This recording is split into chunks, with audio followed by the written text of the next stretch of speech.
Welcome back to So Bad It's Good, presented by Betches Media. Today is a banner day for this show.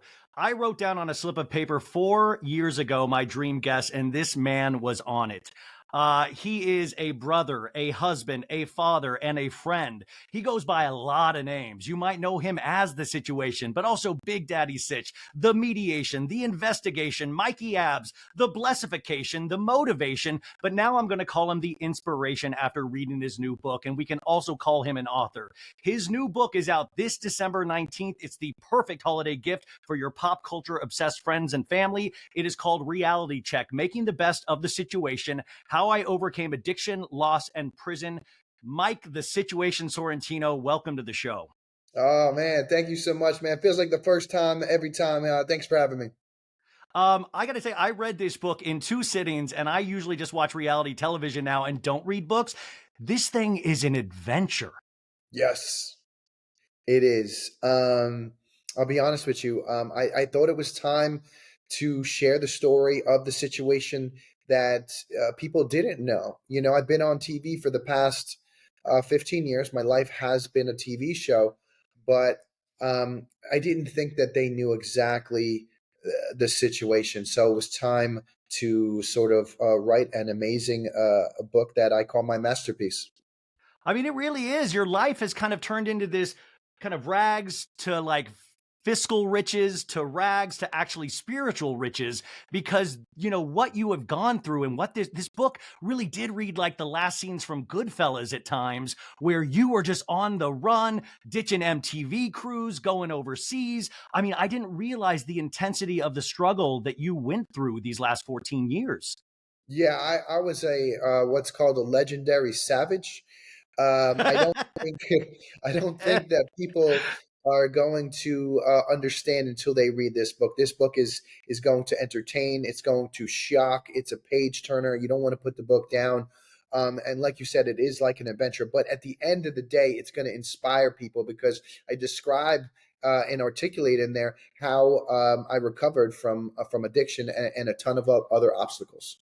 I mean, you really did, and I was just kind of shocked at how honest you were. Was there any trepidation about being this honest? I mean, even you were all over the news this week. In the book, you reveal you had kind of almost spent $500,000 potentially on drugs over the course of time. You actually served your prison sentence. You did all of these things, but you are completely honest in this book. Did you ever think, you know what, maybe I shouldn't be this honest? I mean, well, we had more than one lawyer actually read the to make sure that we were allowed to print everything. Um, I wanted to be really honest because I just felt that I wanted to be accurate for the story. I wanted to be accurate for people that are also suffering from addiction. But also, it was very delicate because currently, right now, I'm a father, I'm a husband. Those are my biggest flexes. So I had to be very careful how I described my life as a younger man, but also be true to the story. And I think I rode that fine line and did a great job at storytelling. And I'm telling you, man, I'm telling everybody this week that I'm doing press. It's gonna be a movie. There's not a Dude, exact. there's not Yes. a wilder story than I think this is wilder than Wolf on Wall Street, and I love Mike, that. dude, that's what I was thinking. Like your trip to Australia, your trip to like these overseas club appearances, you're getting on the plane, you're trying to get prescriptions. I mean, you're like sneaking like into like Altoid tin cans to try to get past MTV security. That thing, I just kept thinking, this is a movie. I mean, Yeah. it was like a nonstop movie. I do want to say also, he starts off the book a wild younger man, and one of his first jobs, he even admits, was a male stripper until you got in trouble for potentially giving a lap dance to one of your mom's friends. Yes, I did. That was my last night stripping. It's really that it just ironically turned out to be one of my mom's friends. And when I came home, she was awaiting for me with an umbrella in hand. And if anybody has had an Italian mom or even a mom in the '90s, you know that they either have the wooden spoon or maybe the umbrella or whatever they can grab handy. And but again, that was my last night stripping. Yeah. You start off the book with like 3 pages of inspirational phrases, and we are so now used to you saying the comeback is greater than the setback. I live by And that. I loved starting those first 3 pages like that because I've actually read those the past couple times to kind of pump me up this week. Yeah, You do live your life by that, but I for a do. time when you were coming out of addiction and putting your life together piece by piece, which the book really covers as well, did it take you a while to actually believe in the things that you were saying, like the comeback is greater than the setback? Probably. I mean, early on, when I first what's called surrendered, that's when you really give up. I'm like, listen, my best thinking has led me to destruction, had led me to letting the millions in my dreams slip through my fingers. So once I had surrendered and said, all right, enough is enough. I'm sick and tired of being sick and tired. I think the first thing that I absorbed was that obviously my way was not working and that I needed all hands on deck. But also, I think was the Serenity Prayer. And I don't know if anybody doesn't know what that is. It makes sense whether you're in recovery or not. And it just says, God grant me the serenity to accept the things I cannot change, the courage to change the things I can, and the wisdom to know the difference. That was really the first quote or first prayer that I really fell in love with. And again, you don't have to be in recovery to fall in love with that phrase. It's pretty much telling you right now to you can only change the things that you can, you know, Yeah. and things that you can't, you got to let go and let God handle the rest. I mean, to think I was watching you December 3rd of 2009 when Jersey Shore premiered, and to hear that person that I watched that Oh first yeah, night, and to, oh to yeah, to see this person now giving me the serenity prayer. I crazy. mean, It's that's called growth. And I tell the audience there's only a handful of examples in reality television where we actually get to see a redemption arc. You are the person that has actually walked the walk and talked the talk. And how we saw you in those initial Jersey Shore seasons, we would never expect to see the Mike that we do today. yeah. I was like you said, I was probably one of the wildest kids that or younger men that you would see on TV. Um, but again, I had always had um, that attitude that if you told me not to do it, I did it twice and I took pictures. Yeah. Eventually, I would learn that that attitude is an all or nothing attitude, and I would eventually have to fine tune and redirect that energy for only positive in order to survive. And that is now my superpower. But early on, as a young man, it almost killed me. Yeah. I mean, you really did survive the sometimes unsurvivable. And we had no clue as an audience what you were actually going through. So to get this peek that the book gives us into of what you were like, I mean, that was blowing me away of they would search your bags going into a season of Jersey Shore and you were putting it in like protein powder things. You were making it powder and you were setting yourself up, or you would have the unit or something sneak you in things. And your code word was like, bring the girls to the club. That blew my mind. Yeah, every season, which is so crazy to that you guys I'm starting to reveal the real situation, I guess. That every season was like Mission Impossible to go into season one or two or three or four or five. Everyone was different, different states, countries, locations, houses. I had to get through multiple security protocols by TSA, MTV, the producers. And to be honest with you, ironically, if you read the book, I am successful. Uh, Yeah. obviously not too successful because that behavior would end up landing me in prison, but you kind of see the trajectory of the defiance to authority eventually meet up with Uncle Sam, and eventually I had to do prison time eventually. And as Vinny says in the book, you handled that sentencing like a G. And even you talk about that in the book is that you sat there, you heard it, you did not flinch, you accepted it, even though you were hoping to just get, not jail time, but probation, Yeah, but you accepted it. And you really did have that mentality at that point of, I want to make things right. You immediately paid your restitution and you went in and served your time. And you had this prison glow up where you came out ripped again. You were yep, yep, working yep. out. I mean, and you guys, he tells in the book, You were in there for a little bit with Billy McFarland from Yep, Firefest, with Michael Cohen, Trump's ex-lawyer. I mean, yep, you had a crew around you, and that's what yeah. I'm saying. This is the part of the movie I want to see too, is Yeah, Mike in the I could prison. probably write. I could probably write a book just or a movie just on the a sitcom just on the prison, span or whatever. But it is a crazy tale, man. I'm happy to tell it. I'm very proud to be able to articulate this book and be really proud of it. It's been about 2 years, and I just believe everybody's going to love it, man. It's my Oh, first reviews have been amazing, so. man, I burned through this book. It really did just like fly for me, and I wanted more. Like I was like, oh my God, I gotta talk to this guy for 10 hours because there are so many little moments that I just blew me away as being a fan from this show since the beginning and watching the rise and fall and rise again. And most people don't do that. This is a huge week for you. You are celebrating today 8 years of sobriety. And then on the third, like I said, is the 14th anniversary of the premiere of Jersey Shore, which took your life into all of these directions that we talk about in the book. Can you explain what 8 years of sobriety means to you? Oh God, man, you almost I really put the work in, so you're almost gonna make me tear up. Do it, cry. If I can make Pike cry, that'd be amazing. My biggest flex is being a sober and successful dad. I really put the work in, and I feel I always, I used to pray that maybe one day my life story would be someone's survival guide, and I believe after writing this book now it will be. It's definitely not a dull book either. I mean, there's twists, there's turns, there's chases. It's more like an action movie than Yes. anything else. Uh, But sobriety has, I've been really lucky in life. Sobriety has taught me a different way to live. And I'm living my best life right now and teaching others to do the same. I feel that it's so important that my life had been spared, to be honest with you. Many times in that book, my life was on the line, but my life was spared so that I can tell my story. It's such a crazy tale. This book is going to entertain, but inspire and save millions.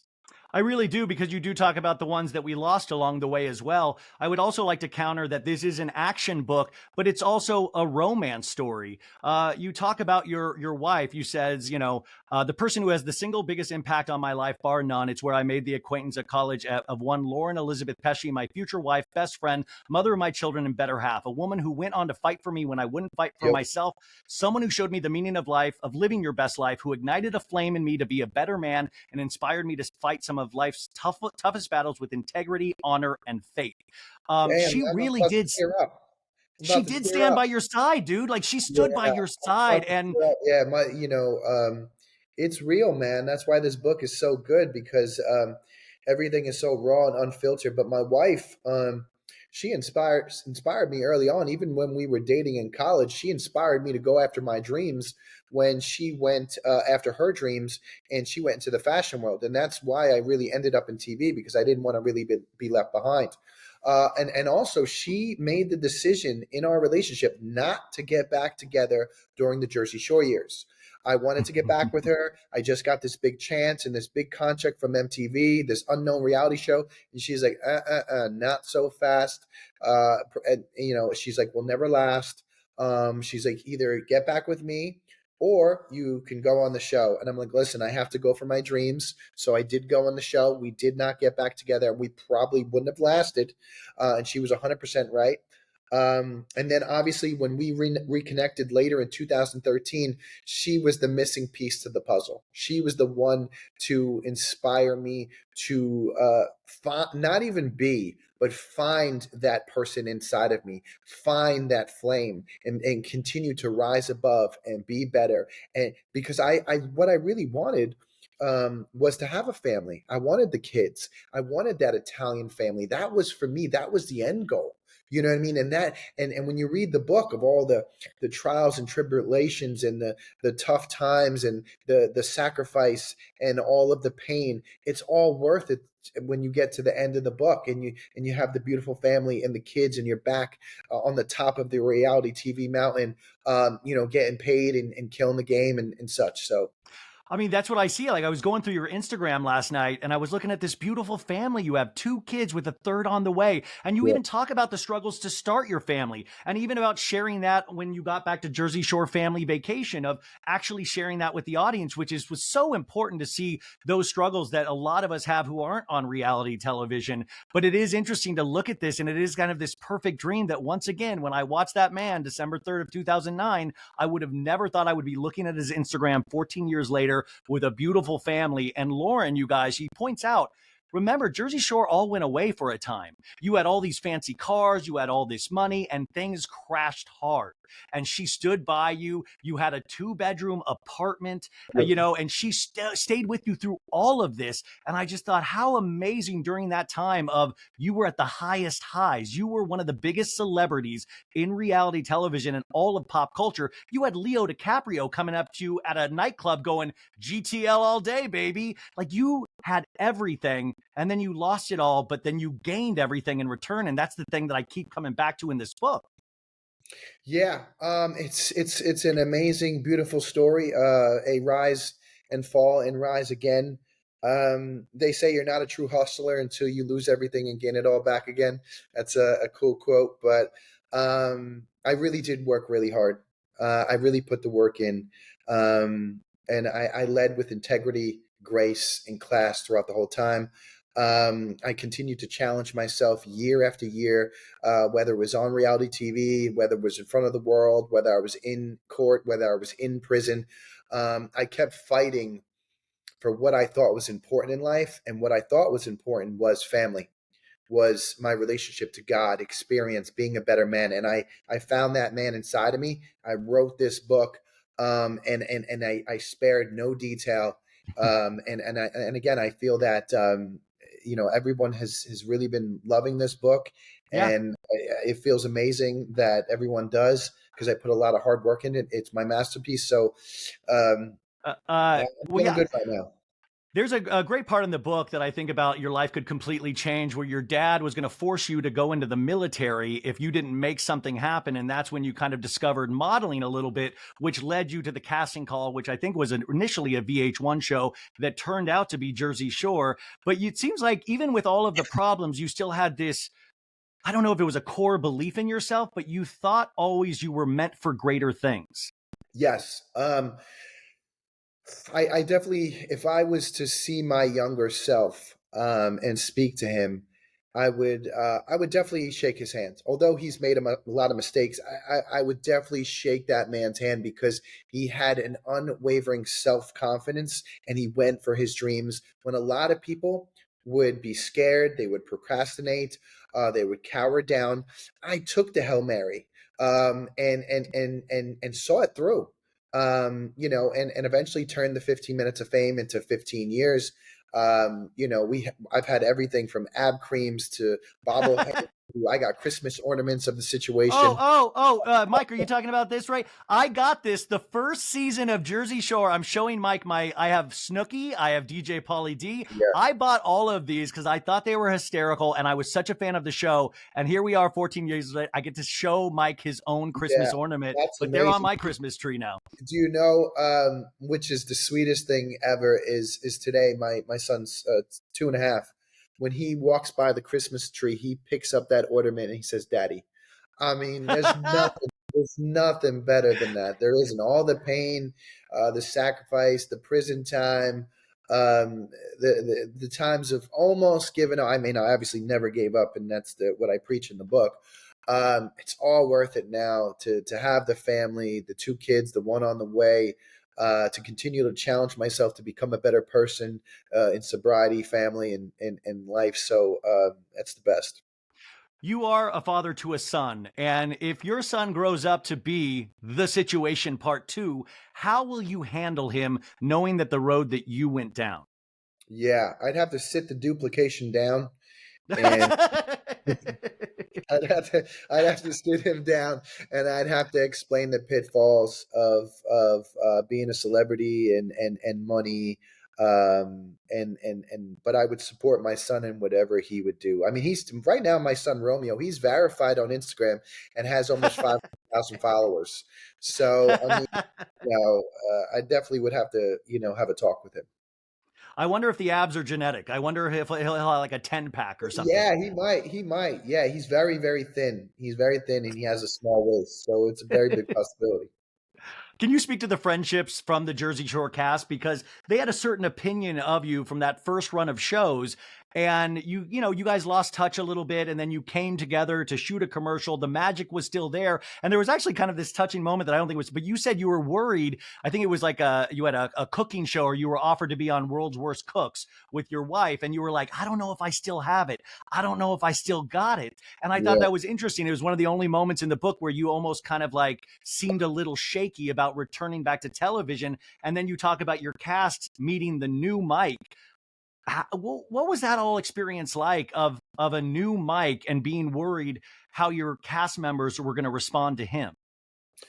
Early on when I got Worst Cooks, I was early in sobriety and I had found peace. And that's something that money can't buy. And I had found that from putting the work in.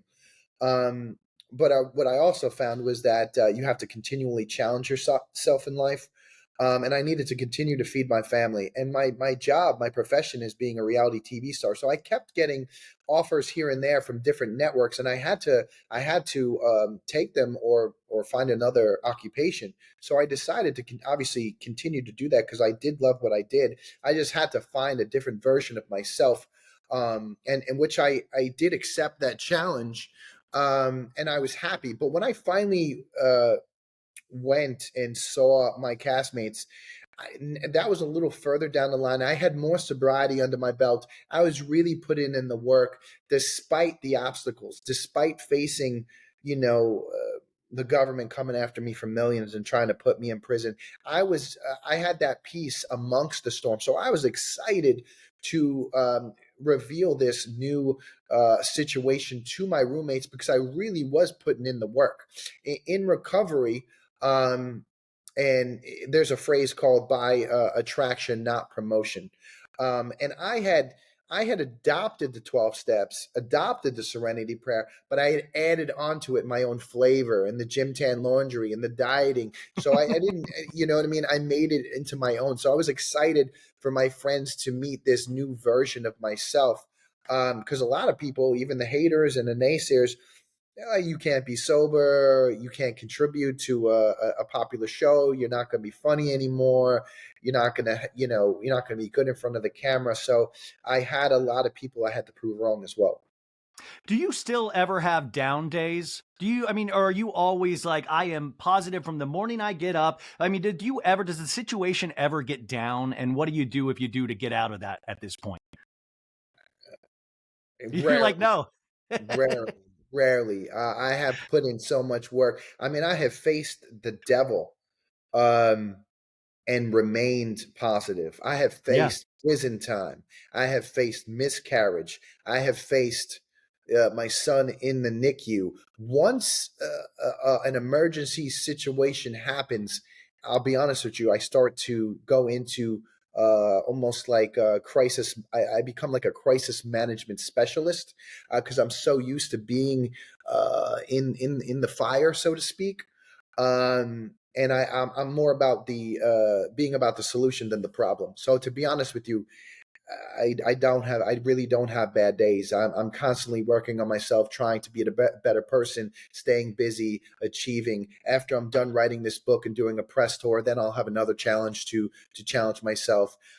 So I have found the secret to being a better man and the blueprint for living your best life, and now I'm teaching others to do the same. Yeah, I need you to be my life coach. My God, you say your job's a reality television star, but I also want to say you do work in recovery and you work with other people that are going through recovery. I mean, that is something that seems like it is a part of your daily existence now as well. And can you speak to that of giving back so much after you kind of were portrayed earlier on in the seasons as potentially selfish?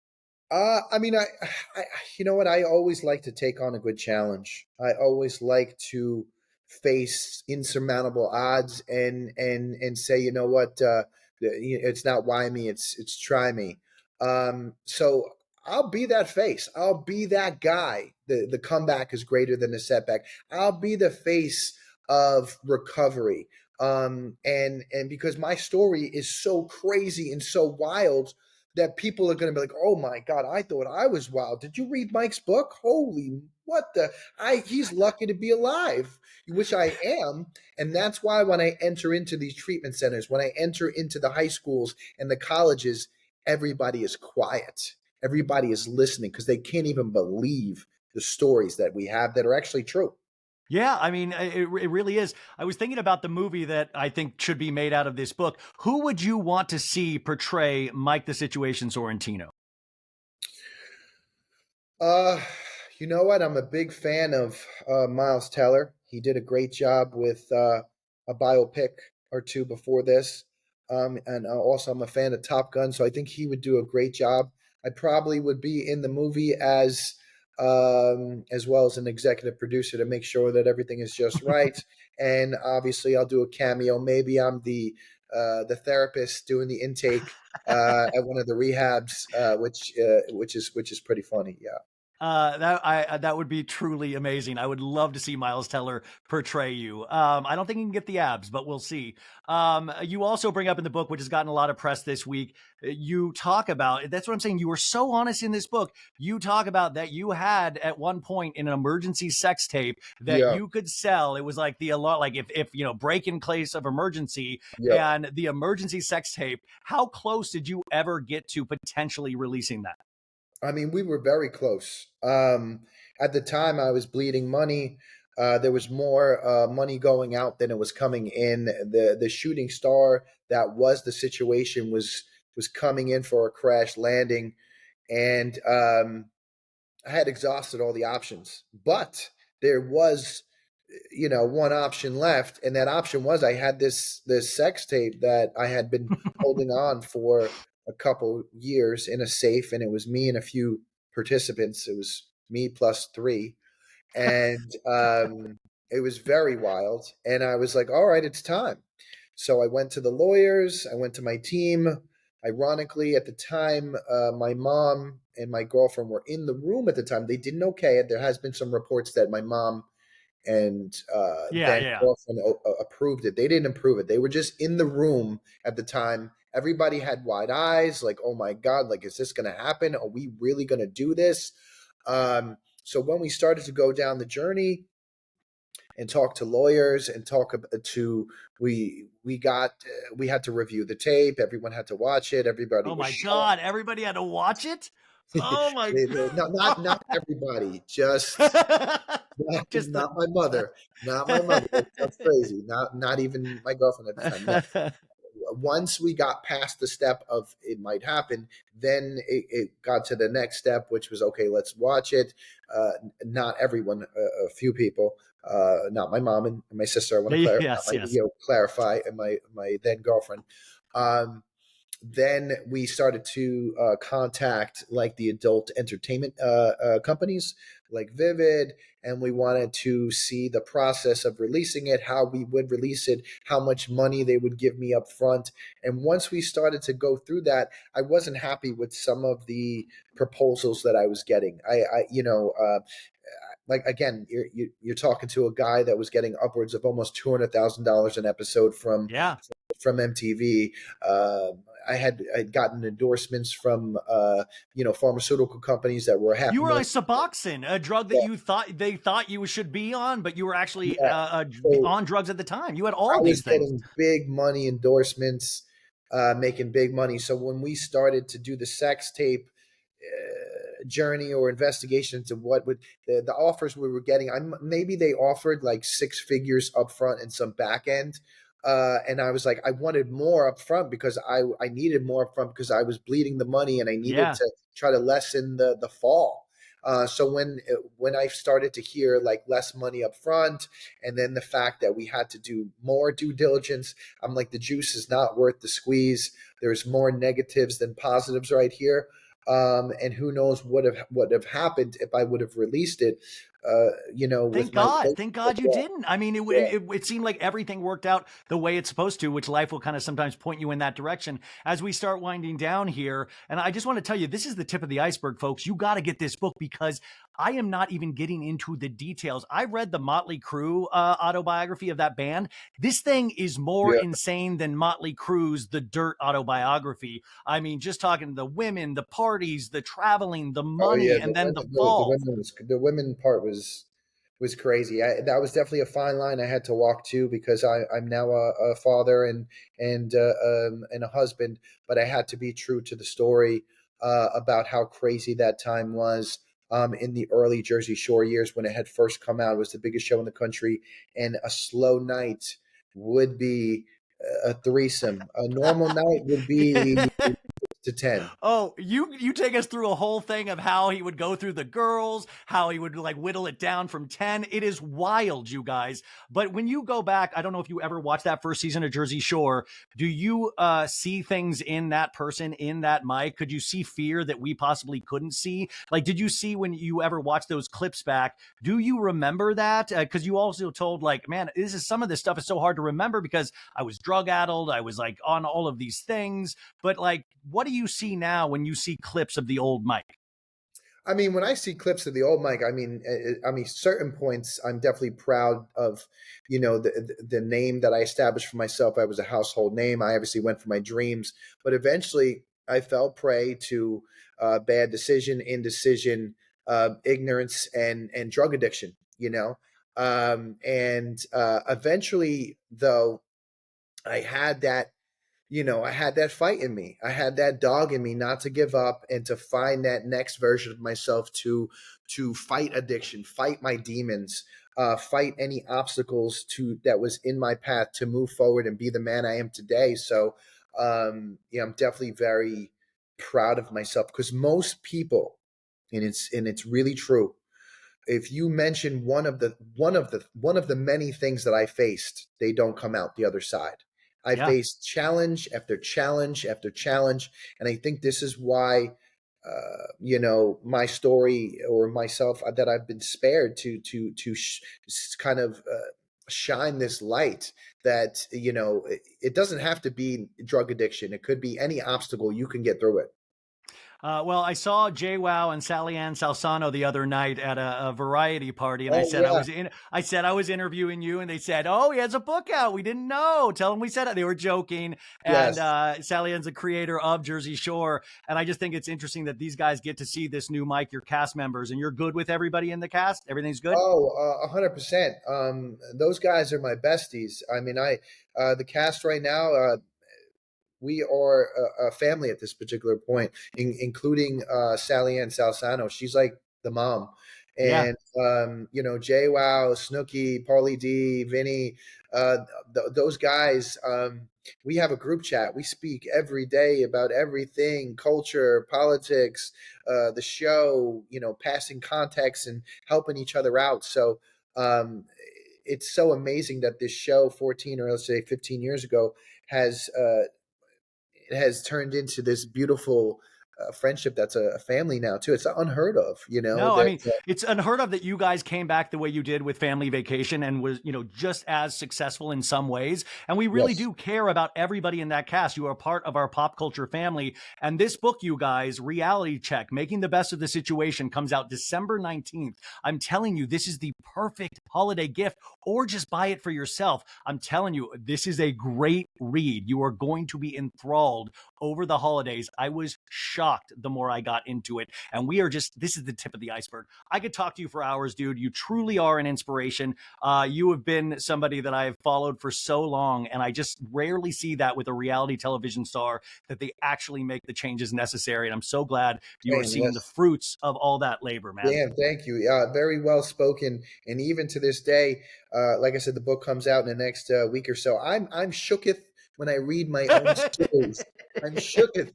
I'm like, oh my God. And that's how good this book is.